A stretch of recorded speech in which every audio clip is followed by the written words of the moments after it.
Hi, welcome back to Pandaville. Before I start, I just want to make mention of my hats. You see this right here? That's right. That's what we do. And I rep this hat proudly because you see this dude right here? That's right. Cancer survivor going on 10 years, my hubby. So we were out and about today and I was repping proudly. Word. Love you. Probably not going to see him a lot. But when you do, it's because we have been silly.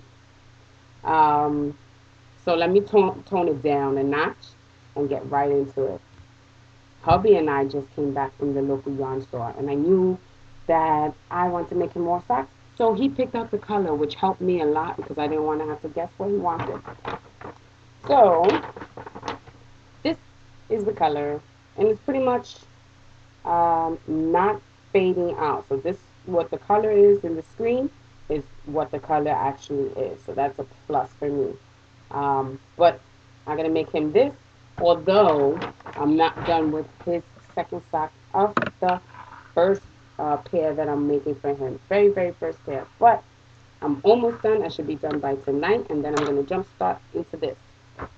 I finished that purple shawl, and I'm going to be adding a picture to show you right here. And I got more yarn. So I got this yarn, sock yarn, and this is going to be for my socks when I'm done making hubby socks. Um, and it is called Heritage Cascade Yarn Sock Yarn. So I am thrilled. And this is the same, it's the same company. What I'll tell you the colors of both of them. Let me see what color Brian's yarn is. The color, can you see? It doesn't, where would it say it? Does it say it here? Just heritage. I'm assuming, no. Well, it says, first of all, it says color, and there's no name unless it's talking about the bottom, and that's a number. Let me see if you can see that. No? No, blurry. It's a number. There's no color. You see, there's no name where the color is except for the number 5602. You know what? I'm thinking about playing that number because it kind of rings right off the tongue. 5602. Let me tell hubby. But anyway, so I got that. And this one, yeah, I guess it goes by numbers because this one says color 5649. So, but it's like a rosy color, so it's pretty cool. Then I'm finding that I really am liking the merino, the Madeline Tosh fingering weight yarn. I really like the texture. I really love it, and the color weight on it. It's like um, I'll tell you what the color is on this one. It is called Tart. Funny name, but I really like it. Actually, hubby picked out the color, and red is my favorite color. So this is like a wine brick red, and I really like it. And I'm gonna be making a shawl. I'm not too sure which shawl I'll make with this, but I have enough. This is 420 yards, so I have enough for a decent size shawl. I'll probably make the Skywalker again because I really enjoyed knitting that up. The Skywalker by Laura Nicklin or Nichols, or I keep on beat, beating her name on, but anyway, so that's that. And so yeah, so things that are going on with me. May, first of all, I'm a May baby. My birthday passed. It was May 1st. But May is Children's Health Mental Awareness. And the color for Children's Health Mental Awareness is green. So today when we were out, of course I was rocking my hat, but I had a sweater, a light sweater on, and it had a ribbon, a green ribbon. And so, I was on the bus with hubby. I was like, look my ribbon, look my ribbon. And he's like, what's that for? So I was like, it's for children's mental health awareness. Yay. Um, but yes, so crazy me. Oh, I thought my dog walked in here. Oh, that's another thing that I wanted to say. I, well, me and hubby, we walked to the yarn store, and they had an animal um, vehicle. When they go out and you adopt an animal, they had the vehicle out there, and the windows uh, to the outside, they had windows. Usually, with those adopt me vehicles with the animals on it that they come from different shelters, it's just the mobile, and you can't really look inside. Well, we were able to look inside from the outside, and there was a dog that was like identical to our dog. Our dog's name is Dexter, and the dog that we saw, her name is Elisa. I don't really like the human human names for them, but it's kind of catchy. It's pretty. But anyway, so this dog, Elisa. First of all, backtrack on how we got our dog. We got married about 5 years ago, and a month after we got married, I told him that I had wanted a dog. I always wanted a dog, and I want and there was a mobile uh, uh, adoption mobile, whatever. I don't even know what it's called, a shelter. And we walked in to the shelter, to the mobile thing. Ugh, I'm really bad with the name. And Dexter was lying down and quiet, like not even paying attention to anybody. He was just like, he had like this mellow, like, yeah, people coming and going, they come into his cage and sticking their finger in and excited. He's like not even moving. He's just lying down like whatever. And and so when I saw him, and he has like these beautiful, I'm gonna show you a picture of that stuff. But he has like these very beautiful hazelish eye color, and when I walked over to him, he looked up at me with like puppy eyes, and I was like, oh my goodness! Like I got like an attachment to him automatically. And so I told my husband, I was like, I want him, I want him. I want this dog. He was 3 months at the time. And he's like, what are you, crazy? We can't get it. He's a medium sized dog for our size apartment. It's crazy. It wouldn't work out. Why don't we come back when they have more? Because by the time we went there, they were kind of like closing up shop because we went so late in the afternoon. So they were kind of like closing up shop. And he's like, we'll just, come go to another mobile home or a mobile shelter and pick a smaller dog. And I was not having it. I was like, no, I want this dog. He's quiet. Look at him. He's good. Let's. I want him. So he was like, are you serious? So I told him, I said, yes, I want him. I want him. So here we go. The lady was like, oh yeah, he's a really good dog. Takes him out of the cage. But before she takes him out of the cage, she closes both the doors. And so me and my husband are like, okay. As soon as she put and we had paid for him already. As soon as Dexter touched down from the cage, he was like a bullet, back and forth, bouncing back and forth, back and forth, back and forth. And we're like, okay, like we just, I'm like, that is not how he was in the cage. He was like not even paying attention to anybody. Like he could care less what people were doing. But as soon as he came out that cage, he was just at it. He was a bullet. And we took him home. We walked him home, and cabs around here, they don't like putting dogs in their car. So we walked him home. It was a beautiful day anyway. And we walked him home, and he's been here ever since. So he's been here as long as I've been married, and I wouldn't have it any other way. Um, so when we were walking by, we saw this dog, and she exact. I cannot even put into words. She exactly like Dexter. I'm real big on adopting. I'm real big on fostering, and if my landlord allowed me to, I would foster. animals, or my husband and I are foster parents. Right now we don't have any kids, but I'm big on the whole, you know, showing love to the I don't want to say unwanted because that's just rude, but showing love. I'm big on showing love. Everyone wants a puppy.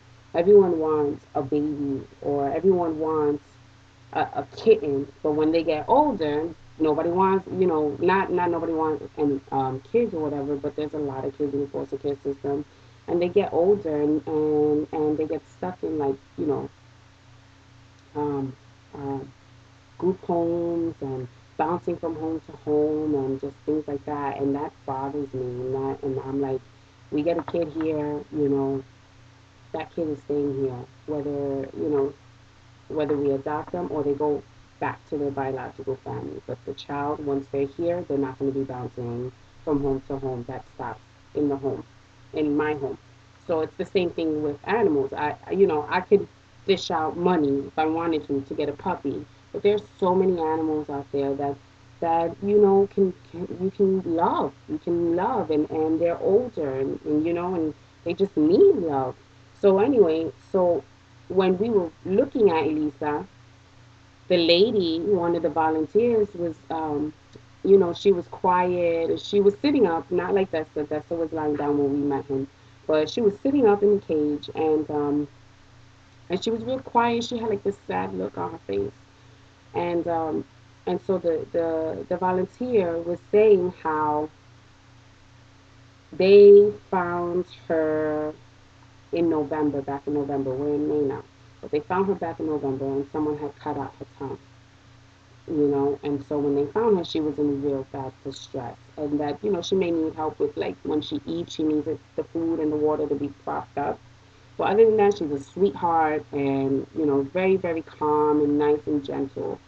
And my heart was just, as soon as I saw her from outside, I was like, oh my goodness, I was like, I want her. And, well, at that time, I didn't know it was a her, but I was like, I want that dog, I want that dog.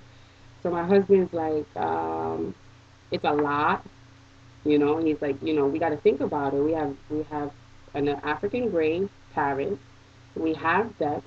Dex is not a small dog, and neither is she. She's a terrier, so a pit bull terrier, and he is also, and he's very, very calm and everything. But to train her, to get her back, to get her into a consistent rhythm, and to get her used to us and stuff like that, it's a lot of work.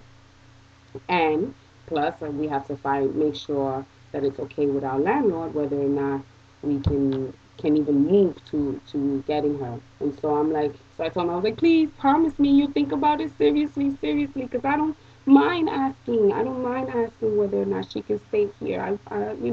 She needs us. I was playing the. She needs us because she does. She needs to be out of that cage. That lady broke my heart, man. She was telling me that she's rarely out of that cage. She gets walked about once or twice, and that's it. And I was just like, I can't. This is hurting me. But anyway, we left with no dog, and I'm hoping and my fingers are crossed, that everything aligns up in the universe to allow me to have that dog in our family, because she would just fit right in.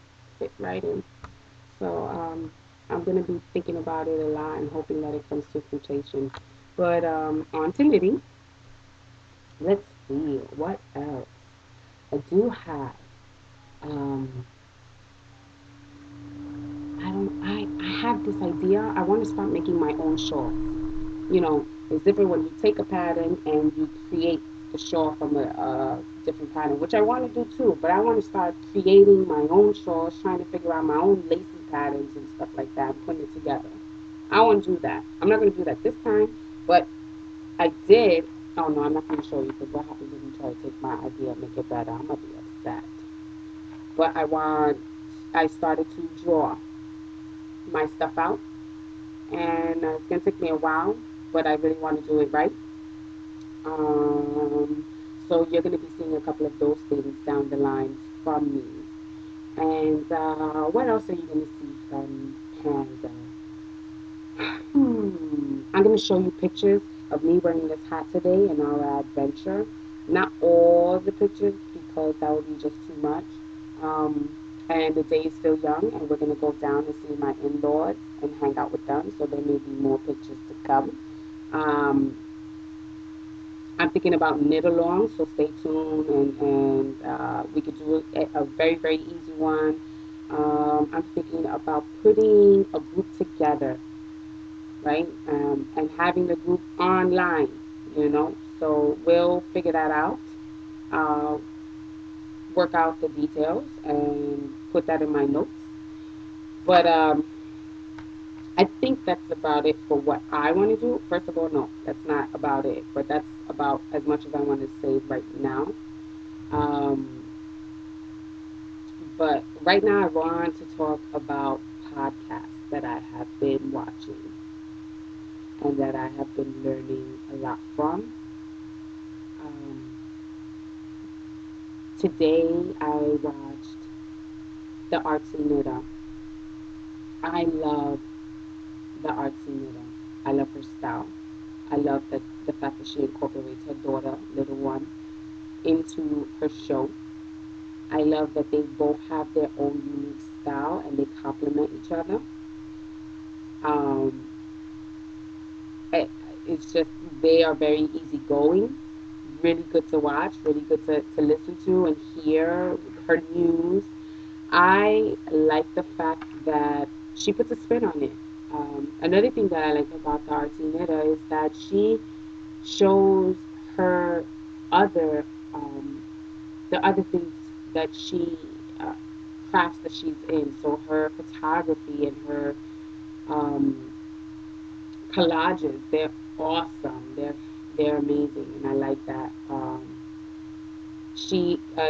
In this episode, she had someone from her local yarn store. I forgot her name. It's Bonnie, that something like that. I'm sorry if I'm, butchering your name, but I like, I like for the last two episodes, she's had someone in her show, and I like the way that they, in one of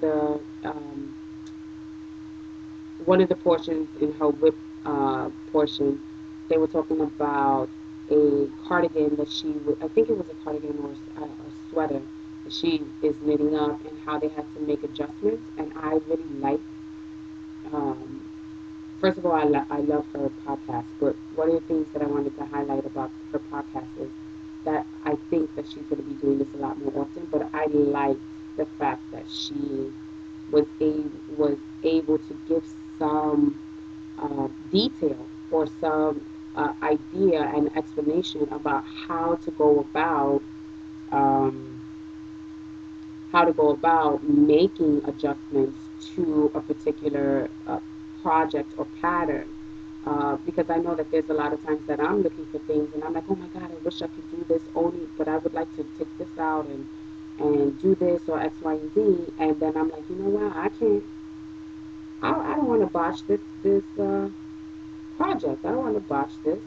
So I'm just gonna leave it as is, and if I'm not gonna be comfortable with everything that's on it, I'm just gonna not do it. But so I like that she was able to that she kind of dug into that a little bit to tell how you should, based off of gauge and so on and so forth, how you can make the changes. And so I think that, and I hope that moving forward she has a little bit more of like lessons on, because she's real big on hacking projects and making it her own, which I really really like. So hopefully she can teach us how to hack, or ideas or suggestions and tips on how to hack projects that you may be interested in.